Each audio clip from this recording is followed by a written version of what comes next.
Helo, Maisie ydw i. Nawr rwyf yn fenthyrydd blwyddyn yn Abertawe ac yn astudio iechyd poblogaethau a gwyddori meddygol. Rwy'n dod o ardal sy'n eitha Gymraeg, ac felly roedd yn ansicr a ddylen ni parhau gyda fy astudiaethau trwy gyfrwng y Gymraeg.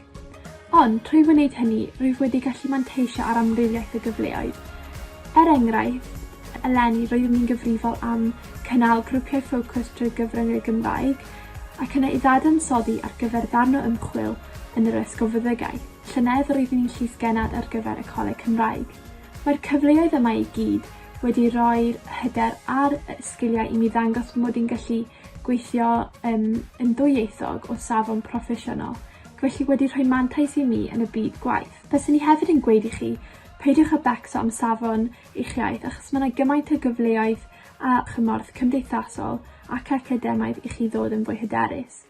A pheidiwch â gadael i'r syniad na o fod o ardal Gymraeg atal chi rhag buddio o'r cyfleoedd sydd ar gael. Wrth i chi ymgeisio am y brifysgol, neu os ydych chi'n ansicr a ddylech chi parhau gyda'ch astudiaethau trwy'r Gymraeg, ystyriwch yr holl gyfleoedd sydd ar gael i chi.